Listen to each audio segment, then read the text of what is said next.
இப்போ வந்திருக்க தாவேக அமைச்சர்களுக்கு நிர்வாகத்தை பற்றின எந்த ஒரு அனுபவமும் கிடையாதுங்க. கோட்டையன் வந்து பல வருஷ காலம் மந்திரியா இருந்தார். அவரே அது கூட எவ்வளவு தூரம் வந்து அரசாங்கத்தை புரிஞ்சுட்டு இருக்காருன்னு எனக்கு சந்தேகமா இருக்கு. அசம்பிளில என்ன பேசணும்னு தெரியல, அவங்க பாட்டு ஏதோ அடிச்சு விடுறாங்க. அப்புறம் ஒரு மந்திரியோட இலாக்காவை பத்தி இன்னொருத்தர் பேசுறாரு, இன்னொருத்தரை பத்தி இன்னொருத்தர் பேசுறாரு. முதலமைச்சர் வந்து எல்லாத்தையும் வேடிக்கை பார்த்துட்டு இருக்காரு, எதையும் பேச மாட்டாரு. எழுந்த ஒரு ஆக்ஷன் மட்டுமே பண்ணுவார்னு நினைக்கிறேன். திமுகவுக்கு அதிமுகவுக்கு என்ன பிரச்சனைனா, அவங்க முதுகுல நிறைய அழுக்கு இருக்கு, அழுக்கு மூட்டை நிறைய இருக்கு, ஊழல் மூட்டை நிறைய இருக்கு. தாவேகா இப்பதான் ஆட்சிக்கு வந்திருக்கு. நீங்க குற்றம் சொல்றதுக்கு இப்ப நடக்கிற விஷயங்களை வச்சு தான் குற்றம் சொல்லலாமே தவிர பழைய விஷயங்கள் எதுவும் எடுக்க முடியாது. அதனால அவங்களுக்கு வந்து திமுக அடிக்கிறது வந்து ஈஸியா இருக்கு. பழைய கதையெல்லாம் சொல்லி அடிச்சிருவாங்க எப்படியாது. திமுக வந்து எதிர்பார்த்த அளவு எதிர்கட்சிகளோட சரியா பண்ணல. அவங்க இன்னும் பம்பறாங்க. அவங்க ஆக்சுவலா வேலுலாம் வந்து மரியவல்சனுக்கு ஸ்ட்ராங்கான பதில் கொடுத்துடணும். உங்களோட அன்பு வழி எங்களுக்கு தெரியும், நாங்க வீடியோ எல்லாம் பார்த்தாங்கன்னு சொல்ல வேண்டியதானே. எப்ப வந்து ட்ரை பண்ண போறீங்க? சோழன் மேஸ், அசோக் நகர், வேளச்சேரி, அண்ணா நகர், பெருங்குடி மற்றும் Parry's Corner. Meripa panneer soda, I trust Meripa. Aachi masala, எந்த சமையலும் ருசி தேடும் ரகசியம் 20 ரூபாய். ரிஃப்ளெக்ட் நேயர்களுக்கு வணக்கம். அரசியல் பல பரபரப்பான கட்டங்களை நோக்கி நகர்ந்து கொண்டு இருக்கிறது. அது குறித்து வரைக்கும் மூத்த பத்திரிகையாளர் திரு பிரியன் அவர்கள் நம்முடைய இணைந்திருக்கார். வணக்கம் சார். வணக்கம் சார். அரசு வந்து சரியா செயல்படுதா அப்படின்றது ஒரு மிகப்பெரிய ஒரு கேள்வியா இருக்கு. அப்படின்றது தான் வந்து மக்கள் கிட்ட பொதுவாக இருக்கிற விஷயம். ஏன்னா பல இடங்கள்ல மக்கள் தொடர்ச்சியாக அந்த பிரச்சனைகளை சந்திச்சுட்டே வராங்க. அந்த அமைச்சர்களுக்கு இன்னும் போதுமான அந்த எக்ஸ்பீரியன்ஸ் பத்தலையா, இல்லை அதிகாரிகள் வந்து அந்த அமைச்சர்களை சந்திக்க விட மாட்டாங்களா, இல்லை அமைச்சர்களுக்கே வந்து அந்த துறைகள் சார்ந்த போதுமான அறிவு இல்லையா, போதுமான அந்த அக்கறை இல்லையா அப்படின்ற ஒரு கேள்வி இருக்கு. இல்லை, அதிகாரிகளுக்கு அது அரசியல்வாதிகள் இப்போ வந்திருக்க தாவேக அமைச்சர்களுக்கு நிர்வாகத்தை பற்றின எந்த ஒரு அனுபவமும் கிடையாதுங்க. செங்கோட்டையன் வந்து பல வருஷ காலம் மந்திரியா இருந்தார். அவரே அது கூட எவ்வளோ தூரம் வந்து அரசாங்கத்தை புரிஞ்சுட்டு இருக்காருன்னு எனக்கு சந்தேகமாக இருக்கு. ஆக்சுவலாக ஈவன் அவரே கூட சமீபத்தில் நல்ல ஒரு லாயல்ட்டி உள்ள ஒரு கட்சி ஒர்க்கராக இருந்தாரே தவிர அந்த அரசாங்க ரீதியில் அவர் எந்த அளவுக்கு புரிஞ்சுட்டு செயல்படுறாருன்னு எனக்கு இன்னும் ஒரு டவுட் இருக்குது. ஆனால் மற்ற மந்திரிகள்லாம் கூட அவங்க வந்து ஓரளவுக்கு வந்து அசம்பிளியில் ரிப்ளை பண்ணுறாங்க. அது தப்போ ரைட்டோ ஏதோ நடிச்சு விட்றாங்க வச்சுக்கோங்க, அது வேறு விஷயம். தப்போ ரைட்டோ ஏதோ நடிச்சு விட்டுருக்காங்க. அதுவும் இந்த இந்த இந்த இந்த மரியவல்சன் போன்றவர்கள்லாம் வந்து ரொம்ப அதிகமாக பேசுகிறாங்க. ஆக்சுவலாக அவங்க என்ன மனசில் நினச்சின்னு பேசுகிறாங்கன்னு தெரியல. பான் கிறிஸ்டியன், நான் ஒரு பிறவி கிறிஸ்டியன், நான் தமிழை ஒழுங்காக இம்ப்ரூவ் பண்ணுங்கன்னு சொன்னால் அதுக்கு என்ன பதில் சொல்கிறேன்? நான் பிறவி கிறிஸ்டியன், எனக்கு வந்து அன்பு, அடக்கம், அமைதி எல்லாத்தையும் வந்து போதிச்சது வந்து கிறிஸ்துவன் தான் போதிச்சு. ஆனால் அவர் அந்த இடத்துல அவர் அமைதி அன்புன்னு சொல்லிட்டு சொல்றாரு. பட் அவர் அந்த பேசின தோரணே அவர் அதை ரெப்ளிகா பண்ண மாதிரி தெரியும். அது அவர் வந்து ஒரு பெருமிதத்தோடு சொல்றாருங்க. நான் ஒரு பிறவி கிறிஸ்டியன்றதை பெருமிதத்தோடு சொல்றாரு. அந்த இடத்துல சொல்ல வேண்டிய அவசியமே இல்லை. இல்லை, அந்த மாதிரி பெருமை சார்ந்த விஷயங்களை பண்ண பல பேர் வந்து சாலமன் பாப்பா உட்பட, லியோனி உட்பட பல பேர் வந்து, எஸ்ரா சர்குன் உட்பட பல பேர் தமிழை ஆய்ந்து பேசுற பல பேர். ஜியு போப் அவங்கெல்லாம் தமிழ் வளர்க்காதாங்க. கிறிஸ்துவம் தான் தமிழ் வளர்த்துருக்கு ஒரு கட்டத்தில். நம்ம இல்லைன்னு சொல்ல முடியாது. அவங்க வந்து இப்போ நிறைய பண்ணியிருக்காங்க. இப்போ இவருக்கு தெரியல, இவர் மதத்தை பற்றியும் தெரியல, மதத்தில் இருக்கிறவங்க தமிழ் வளர்த்ததை பற்றியும் தெரியல, இவருக்கும் தமிழ் சரியாக தெரியல. ஆனால் பால் கிறிஸ்டியன் பெருமைப்படுறது மட்டும் பட்டுக்கிறார். ஏன்னா அவருக்கு என்ன நோக்கம்னா அவர் தெரியல. இந்த மடை மாத்துறாங்களான்னு ஒரு கேள்வி. இல்லை, மடை மாத்துறது இல்லை. இந்த கவர்மெண்ட்டில் வந்து அவர் என்ன நினைக்கிறாரு, பான் கிறிஸ்டியன் சொல்கிறது ஒரு பெருமையான விஷயம்னு அவர் நினைக்கிறாரு. எதை நினச்சி அவர் சொல்கிறாரு நமக்கு தெரியல. பாயிண்ட் என்னென்னா வந்து சொல்ல வேண்டிய அவசியம் கிடையாது. ஆக்சுவலாக எதை நினச்சி அவர் சொல்கிறாருன்னு தெரியல, சொல்ல வேண்டிய அவசியமும் இல்லை. அது மட்டும் இல்லை, பாதி தமிழ் படித்தவங்களுக்கு கூட அமைதி வழி, அன்பு வழி இதெல்லாம் தெரியாதுன்னு சொல்கிறார். அது தப்பு இல்லை. தமிழ் படித்தவங்களுக்கு தெரியாதுன்னு சொன்னீங்கன்னா அப்போ என்ன அர்த்தம்? நீங்கள் எதை பற்றி பேசுகிறீங்க? நீங்கள் தமிழ் படித்தவங்களுக்கு அன்பு வழி தெரியாதா? தமிழ் படித்தவங்களுக்கு அமைதி வழி தெரியாதா? ஏன் தெரியாது? எப்படி தெரியாதுன்றீங்க? இப்போ தமிழுக்கும் அன்புக்கும் சம்மந்தம் இல்லையா? தமிழுக்கும் அடக்கத்துக்கும் சம்மந்தம் இல்லையா? அதெல்லாம் வந்து கேட்க வேண்டிய அவசியம் இருக்குல்ல. ஸோ அதனால் மந்திரிகள், நீங்கள் கேட்டீங்கல்ல, சில மந்திரிகள் வந்து அதாவது அசம்பிளியில் என்ன பேசணும்னு தெரியல, அவங்க பாட்டு ஏதோ அடிச்சு விட்றாங்க. அப்புறம் ஒரு மந்திரியோட இலாக்காவை பற்றி இன்னொருத்தர் பேசுகிறார், இன்னொருத்தரை பற்றி இன்னொருத்தர் பேசுகிறார். முதலமைச்சர் வந்து எல்லாத்தையும் வேடிக்கை பார்த்துட்டு இருக்காரு, எதையும் பேச மாட்டார். எழுந்த ஒரு ஆக்ஷன் மட்டுமே பண்ணுவார்னு நினைக்கிறேன். இப்படி சரல்னு ஆக்ஷன் பண்ணுற மாதிரி பண்ணுறாரே தவிர அப்பா எங்கன்னு தேடுறாரே தவிர மற்றபடி ஒன்றும் சிறப்பாக பேசுகிற மாதிரி ஒன்றும் தெரியல. ஏன்னா அவருக்கே வந்து பிரமிப்பாக இருக்குது அந்த அசம்பிளி. ஏன்னா அவருக்கே வந்து என்ன எப்படின்னு இப்போ தான் புரிஞ்சுக்கிறாரா, இல்லை புரிஞ்சுன்னு பேசுவாரா, ஒன்றுமே தெரியல. இன்னும் ஒரு வருஷம் கழிச்சு பார்க்கணும் அவர் எப்படி பேசுகிறாருன்ட்டு. ஆனால் இவங்கெல்லாம் வந்து தடால் பிடால்னு அடிக்கிறாங்க போட்டு. யார் இந்த அமைச்சர்கள்லாம் தடாலட்டி அடிக்கிறாங்க. ஏதோ ஒன்று வந்து அதில் சில பேர் வந்து ஃப்ளூக்காக வந்துடுது. ஆனால் திமுக வந்து எதிர்பார்த்த அளவு எதிர்கட்சிகளோட சரியாக பண்ணல. அவங்க இன்னும் பம்பறாங்க. அவங்க ஆக்சுவலாக வேலுலாம் வந்து மரியவல்சனுக்கு ஸ்ட்ராங்கான பதில் கொடுத்துருக்கணும். உங்களோட அன்பு வழி எங்களுக்கு தெரியும், நாங்கள் வீடியோலாம் பார்த்தாங்கன்னு சொல்ல வேண்டியதானே. வாய மூடி நீங்கள் மாப்பிள்ளை மாமாலாம் பேசின்னு கிடக்கிறார். இதெல்லாம் பேச வேண்டிய பேச்சாது. அந்த எம்எல்ஏ கேட்டது சரியான இதுதான். ரிக்வஸ்ட் பண்ணார், நல்லா பேசுங்க. அதுக்கு போய் அந்த எம்எல்ஏ தப்பாக தெரியாதனமாக கேட்டார்ன்ற மாதிரி வேலு வந்து போகிறார் ஆக்சுவலாக. அதனால் இவங்க வந்து தடாலடியாக அடிக்கிறாங்க. தாங்கள் வந்து புதுசாக இருந்தால் கூட நாங்கள் வந்து இதெல்லாம் தயங்க மாட்டோம். திமுகவுக்கு என்ன பிரச்சனைனா, திமுகவுக்கும் அதிமுகவுக்கு என்ன பிரச்சனைனா, அவங்க முதுகில் நிறைய அழுக்கு இருக்குது, அழுக்கு மூட்டை நிறையா இருக்குது, ஊழல் மூட்டை நிறையா இருக்குது. தாவேகா இப்போ தான் ஆட்சிக்கு வந்திருக்கு. நீங்கள் குற்றம் சொல்கிறதுக்கு இப்போ நடக்கிற விஷயங்களை வச்சு தான் குற்றம் சொல்லலாமே தவிர பழைய விஷயங்கள் எதுவும் எடுக்க முடியாது. அதனால் அவங்களுக்கு வந்து திமுக அடிக்கிறது வந்து ஈஸியாக இருக்குது. பழைய கதையெல்லாம் சொல்லி அடிச்சிடுவாங்க எப்படியாது. ஆனால் திமுகவுக்கு என்னென்னா பயம், இந்த கதையை எடுத்துகிட்டு போகிறாங்க, இதை பேசினா அதை எடுப்பாங்க, அதை பேசினா இதை எடுப்பாங்கன்னு அவங்க பேசுகிறதையே ரொம்ப ஒரு மாதிரி சாப்பிட்டா. அந்த வேளாண் துறை அமைச்சர், பழைய வேளாண் துறை அமைச்சர் எம்ஆர்கே, அவர் ஏதோ ஜோக் அடிக்கிற மாதிரி பேசிகிட்டு இருக்கார். சீரியஸான விஷயத்தை ஜோக் அடிக்கிற மாதிரி பேசிகிட்டு இருக்கார். காவேரி விஷயம் அது இது ரொம்ப சீரியஸான விஷயம் போயிட்டுருக்கு. கரும்பு சாகுபடி ஏரியா குறைஞ்சதுன்னா அதுக்கு பதிலே சொல்ல மாட்டேன்றார். கடந்த ஆட்சியில் குறைஞ்சி போச்சுன்னு ஆதவர்ஜினா சொல்கிறார். அவர் அதுக்கு பேசாமல் சிரிச்சுனே போயினே இருக்கார்.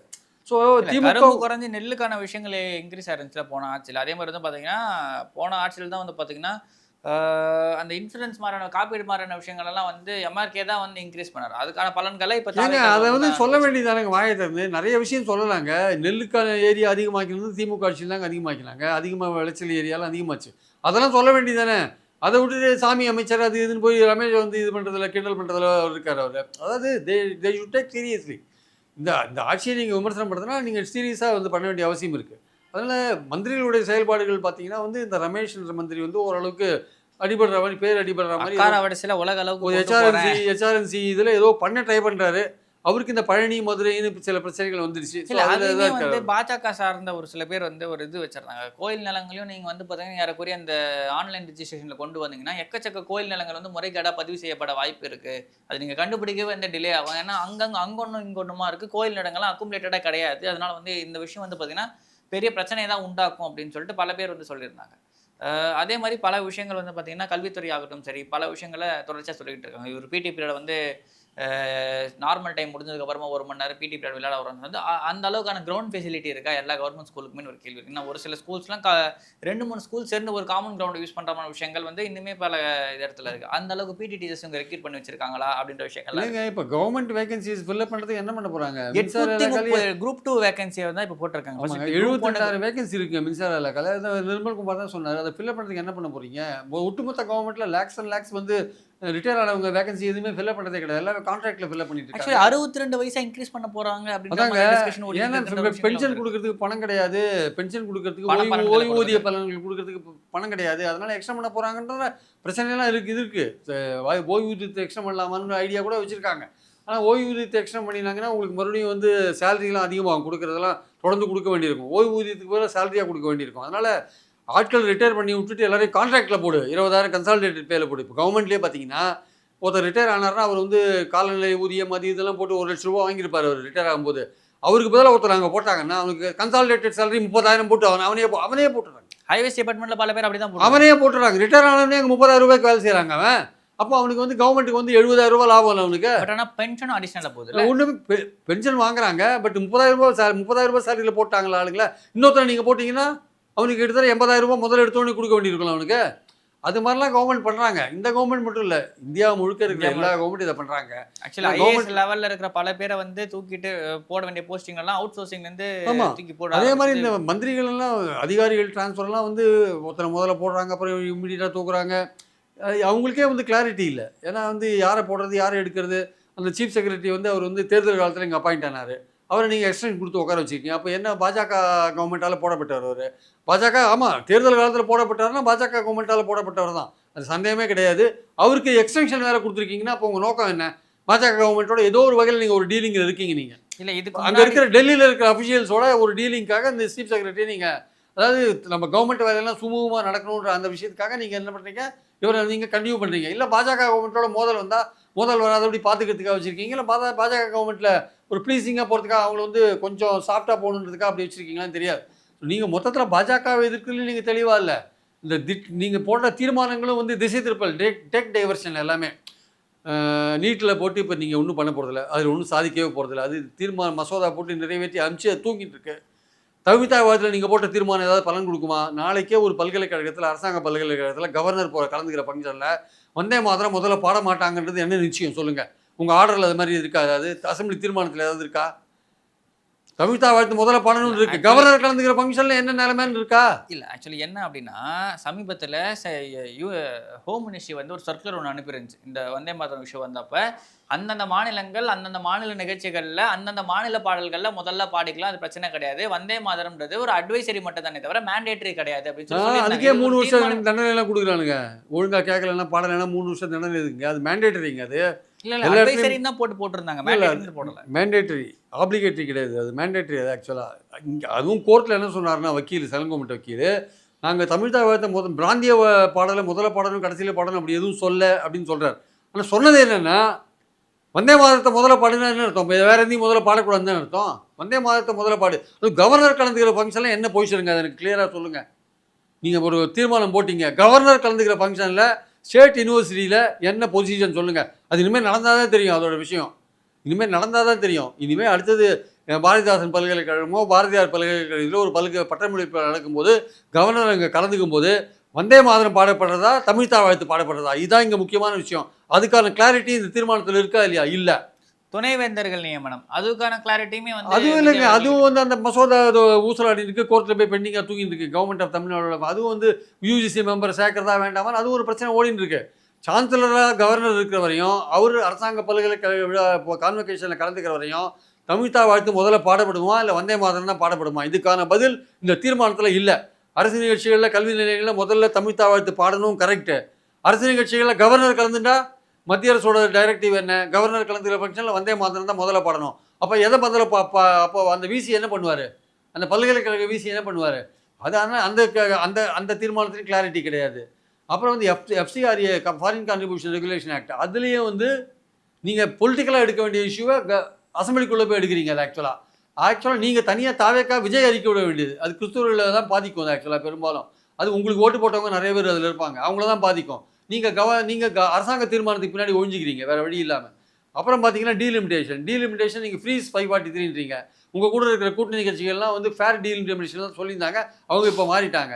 இவங்க வந்து திமுக வந்து அசம்பிளி தீர்மானத்தை ஆதரித்த மாதிரி ஒரு தோற்றம் வருது. ஆனால் அவங்க வந்து தமிழ்நாட்டுக்கு எது நல்லதோ 7.18% விகிதாச்சாரம் கொடுத்தா நாங்கள் ஏற்றுக்கிறதுக்கு ரெடியாக இருக்கோன்றாங்க. ராஜா போன வாட்டியே வந்து பார்த்தீங்கன்னா பார்லிமெண்ட்டை பேசியிருந்தார், தமிழ்நாட்டுக்கு பாதிப்பு இல்லாமல் இருந்தால் நாங்கள் ஏற்று போன்றாங்க. இப்போ உங்கள் தீர்மானத்தை நீங்கள் திமுக ஒம்பல மாட்டணும்னு என்ன பண்ணீங்க? அப்படி ஏதோ ஒரு தீர்மானத்தை கொண்டீங்க, எம்பி மீட்டிங்லாம் போட்டிங்க. அவங்க எம்பி மீட்டிங்லையும் கலந்துக்கல.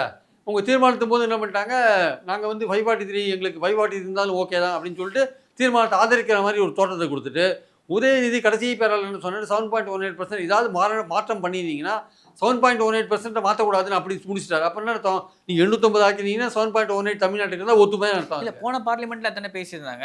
ராஜா பேசுகிறப்ப அதுதான் பேசியிருந்தாரு. அமித்ஷாவும் வந்து பார்த்தீங்கன்னா இல்லை நாங்கள் வந்து 50% ஏற்றுறது இல்லை, அதுதான் 50% இன்க்ரீஸ் பண்ணி கொடுத்தோம்னா 7.18ன்றது 7.23% கிடைக்கும். 61 சீட்டும் 60 சீட்டும் 59 சீட்டும் அது ஒன்று கிடைக்கும். ராஜா அப்போதான் வந்து வெளியே ப்ரெஸ் மீட்லேயே இங்கே சொன்ன விஷயம் என்னன்னு பார்த்தீங்கன்னா, இவர் அமித்ஷா சொல்கிறாரே தவிர ஒரு டிராஃப்டாவோ பேப்பராவோ கொடுக்க மாட்டாரு, அதை கொடுத்தா பிரச்சனை கிடையாது அப்படின்னு சொல்லிட்டு ராஜாவோட இடத்துல பேசியிருந்தாரு. அப்போ திமுக வந்து அந்த 50% கொடுத்து 7.18% அவங்க இது பண்ணாங்கன்னா அதை ஒத்துட்டு தான் போகும். கண்டிப்பாக ஒத்துப்பாங்க, வேறு வழியே கிடையாது. அது இங்கே வந்து திமுகவை மடக்கிறதுக்காக தான் அந்த எம்பி மீட்டிங்கும் அந்த தீர்மானத்தையும் வந்து தாவேக்கா கொண்டாந்தாங்க. அது தீர்மானத்தில் உதயநிதி நைஸாக பேசி எஸ்கேப் ஆகிட்டார். அந்த கடைசி பேரால் ஜம்முன்னு ஒரு வார்த்தையை விட்டு போயிட்டார். ஆனால் திமுக ஆதரிக்கிற மாதிரி ஒரு தோற்றத்தை கொடுத்துட்டாங்க. முதல்ல மேகதாதுக்கு கூட்டம் போடுன்னு சொல்லிட்டு என்ன பண்ணிட்டாங்க, அந்த எம்பி கூட்டத்திலையும் கலந்துக்கல. அதை முதல்ல போட்டால் தான் இதில் கலந்து போட்டு அதையும் அவாய்ட் பண்ணிட்டாங்க. எப்படியா திமுகவை மடக்கணும்னு தான் அந்த 2 விஷயத்தை தாவேக்கா பண்ண பார்த்தாங்க. அதுலேருந்து அவங்க வெளில வந்துட்டாங்க. ஸோ இதெல்லாம் அரசியல் ரீதியான விஷயங்கள். திமுகவை மடக்கிறதுக்கு, பாஜகவை எதிர்க்கிறதுக்கு. இந்த இடத்துல இன்னொரு கேள்வி இருக்குல்லன்னா, இப்போ இதே டீலிமிட்டேஷனுக்கு ஸ்டாலின் அவர்கள் வந்து சவுத் சைடில் இருக்க மொத்த சீஃப் மினிஸ்டரையும் கூப்பிட்டு வச்சு ஒரு ஃபங்க்ஷன் நடத்தினார். பட் ஆனால் இந்த இடத்துல வந்து பார்த்தீங்கன்னா இவர் வந்து வெறும் தமிழ்நாட்டுக்குள்ள இருக்க எம்பிஸை மட்டும் வந்து லிமிட்டடாக வந்து வைக்கிறார். ஏன் இப்போ பக்கத்தில் காங்கிரஸ் தான் வந்து 3 ஸ்டேட்டை ரூல் பண்ணிட்டு இருக்கு. காங்கிரஸ் எம்பிஸை கூப்பிட்டு வச்சு பேசுறதுல இவருக்கு என்ன பிரச்சனை இருக்கு? ஏன்னா இவரோட ரெப்ரஸன்டேட்டிவ் இன்னொருத்தர் கொடுத்து ஏங்க அங்கே இருக்கிற காங்கிரஸ்காரங்களாம் நம்பர் சரினா நல்லதுன்னு நினைக்கிறாங்க. உத்தரப்பிரதேசில் அகிலேஷ் யாதவ் பேசுவாரா? நம்பர்ஸ் வேண்டான்னு பேசுவாரா? டீலிமிட்டேஷன் வேண்டாம் பேசுவாரா? பேச மாட்டார். அவர் எப்படி ராகுல் காந்தி ஆதரிப்பார்? அவர் இப்போ ராகுல் காந்தி ஓப்பனாக பேச மாட்டார். ரேவந்த் ரெட்டியோ இல்லை இங்கே இருக்கிற கேரளா சீஃப் மினிஸ்டரோ இல்லை கர்நாடகா சீஃப் மினிஸ்டரோ நம்பர் சேரும்போது 50% நம்பர் சேருது இல்லை, அப்போ அதை அவங்க ஆதரிக்க தானே செய்வாங்க, எதிர்க்க செய்வாங்க. அதனால் ராகுல் காந்தி டீலிமிட்டேஷனை பற்றி பல ஒப்பீனியன் ஃபேர் டீலிமிட்டேஷன் அப்படின்றாங்க. இப்போ ஃபேர் டீலிமிட்டேஷன்னா 50% ஏற்றணும். மக்கள் தொகைப்படி நீங்கள் 2011 மக்கள் தொகைனா எல்லாருக்கும் அடி வாங்கும், சவுத்துக்கெல்லாம் அடி வாங்கும். இல்லாட்டி நீங்கள் அதே 1971 வச்சிங்கன்னா 25 வருஷம் எக்ஸ்டெண்ட் பண்ணணும். அது 2026 வச்சாலும் அடி வாங்கும் தமிழ்நாட்டுக்கு. அதனால் ஒரே அடியாக வந்து 50% ஏற்றுறது பெட்டர் அப்படின்ற மாதிரி 50% ஏற்றினா ஒரு 7.20%. இப்போ இருக்கிறது 7.18னா 7.20 அட்ஜஸ்ட் ஆகிறதுக்கான வாய்ப்பு இருக்குது. நான் எதுக்கு சொல்ல வரேன்னா, தாவேக்காவோட ஃப்ரீஸ் டீலிமிட்டேஷனும் திமுக சொல்கிற அந்த விகிதாச்சார முறையை ஏற்றுக்கிற விஷயங்களும் வேறு. அதில் வந்து தாவேக்கா சொல்கிறது இவங்க கேட்கல. தாவேக்காவோட கூட்டணி கட்சிகள் முன்பு திமுகவோட இருந்த கட்சிகள் ஃபேர் டீலிமிட்டேஷன்லேருந்து இப்போ ஃப்ரீஸ் டீலிமிட்டேஷனுக்கு அவங்க தான் மாறி இருக்காங்க. அதுக்கு அவங்க தான் காரணம் சொல்லணும். திருமாவளவன் தான் ஏன் ஃப்ரீஸில் மாறினாருன்னு காரணம் கேட்டான்னு சொல்கிறாங்க. இப்போ என்ன தான் தீர்மானம் போட்டாலுமே டீலிமிட்டேஷன் கமிட்டி வந்து அதை குறைச்சிடுவாங்க அப்படின்னா அது குறைக்க முடியாது. அரசியல் ரீதியான ஒரு சட்டத்தை ஏற்றிட்டு 60 இடம்னா 60 இடத்துக்குள்ள தான் நீ வந்து தமிழ்நாட்டில் அரேஞ்ச் பண்ணணும்னு சொன்னால் டீலிமிட்டேஷனை பண்ணுவான். சட்டம் போட்டாச்சு 60 குறைக்க முடியாதுங்க. 60 நீங்கள் 45 வச்சு ஒவ்வொரு தொகுதிக்கும் 10 லட்சம் போடுறதுக்கு பதிலாக 60 வச்சு ஒவ்வொரு தொகுதிக்கு 8 லட்சம் வாக்காளர் போடுங்க அப்படின்னு சொன்னால் என்ன பண்ணுவீங்க?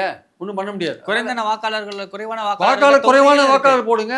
நம்பர் தொகுதி நம்பர் அதே தொகுதிகளும் இருக்கு. இவங்க காங்கிரஸ்காரன் என்ன சொல்கிறாங்க, இல்லை டீலிமிட்டேஷன் வந்து அவங்க குறைச்சிருவாங்க, அது கேள்வி கேட்க முடியாதுன்னாங்க. அப்போ அரசியல் சட்டத்தில் வாக்குறுதி கொடுக்கணும். அதுதான் திமுக இப்போ கேட்டுட்டு இருக்காங்க. வந்து நீங்கள் நம்பர்ஸை ஃபிக்ஸ் பண்ணுங்கள். நம்பர்ஸை ஃபிக்ஸ் பண்ண பிறகு அந்த நம்பருக்குள்ளே தான் அவன் தொகுதியை மறுவரையறை பண்ணணும். அந்த நம்பரை குறைக்கவும் கூடாது, கூட்டவும் கூடாது. கூட்டினா பரவாயில்ல, குறைக்கக்கூடாது அப்படின்ற விஷயத்தான் பேசிட்டு இருக்காங்க. திமுக பாஜக பேச்சுவார்த்தை போயிட்டு இருக்கு. நம்மளுடைய பாயிண்ட் என்னன்னா, பார்லிமெண்ட்டில் எந்த பிரதிநிதித்துவம் இல்லாத தாவேக்கா அவங்க வந்து எம்பி மீட்டிங் கூப்பிட்றாங்க. எந்த பிரதிநிதித்துவம் இல்லாத அவங்க டீலிமிட்டேஷன் மீட்டிங் போடுறாங்க, ஃப்ரீஸ் டீலிமிட்டேஷன் போடுறாங்க. அதை வந்து அவங்க கூட இருக்கிற கட்சிகள் வந்து ஸ்டாண்டை மாற்றிட்டு ஆதரிக்கிறாங்க.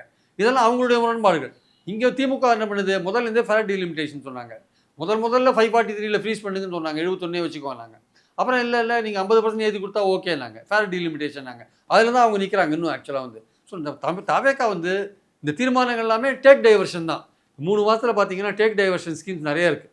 இவன் வந்து குதிரை பேரன்னு திமுக குற்றஞ்சாட்டினா இல்லை கூட்டணி கட்சிகள் குற்றஞ்சாட்டினா அவங்க குதிரை பேரன்னு ஒரு டேக் டைவர்ஷன் எடுக்கிறாங்க. அதே மாதிரி பார்த்தீங்கன்னா வேறு பல விஷயங்களையும் வந்து பார்த்தீங்கன்னா டேக் டைவர்ஷன் சொல்லிட்டு ஒரு தீர்மானத்தை போடுறாங்க. இந்த மாதிரி திசை திருப்பிட்டு போகிறத நம்ம பார்க்குறோம். இவன் வந்து பழனி லேண்டு பிரச்சனைனா அவன் மதுரை லேண்டு பிரச்சனையாக எடுக்கிறாங்க கையில். இந்த மாதிரி டேக் டைவர்ஷன் நிறையா போயிட்டு இருக்கிறத நம்ம பார்க்குறோம். அதனால் இந்த 100 நாள்ன்றது வந்து சில நல்ல விஷயங்கள் பட்ஜெட்டில் அனௌன்ஸ் பண்ணுறது, அது இனிமேல் செயல்படுத்துகிற முறையில் பார்க்கணும். அந்த அனௌன்ஸ் பண்ணுற முறையில் நல்ல விஷயங்கள் நடக்கும்போது தான் பார்க்கணும். ஊழல் லஞ்சம்லாம் இனிமேல் தான் தெரியணும். இதுவரையும் ஒழிஞ்சா மாதிரிலாம் எந்த விதமான ப்ரூஃபும் கிடையாது. இனிமேல் ஒரு வருஷத்துக்குள்ளே ஒழியுதா இல்லையான்னு பார்க்கணும். 100 நாளுக்குள்ளே ஒழிஞ்சதுன்னு சர்டிஃபிகேட் கொடுக்கறதுக்கு யாரும் ரெடியாக இருக்க மாட்டாங்க. வேணால் வைகோ போன்றவர்கள் வேணால் ரெடியாக இருப்பாங்கன்னு நினைக்கிறேன். அதனால் வெயிட் அண்ட் சி. இப்போ தற்சமயத்துக்கு ஒரு முயற்சி எடுக்கிறாங்க நல்ல ஆட்சிக்கு, அவ்வளோதான். ஓகே சார், இவ்வளோ நேரம் உங்களோட பொண்ணா நேரத்தை உங்களுக்கு பார்க்க நன்றி. தேங்க்யூ. எப்போ வந்து ட்ரை பண்ண போறீங்க? சோழன் மேஸ், அசோக் நகர், வேளச்சேரி, அண்ணா நகர், பெருங்குடி மற்றும் Parry's Corner. Meripa panneer soda, I trust Meripa. Aachi masala. எந்த சமையலும் ருசி தேடும் ரகசியம் 20 ரூபாய்.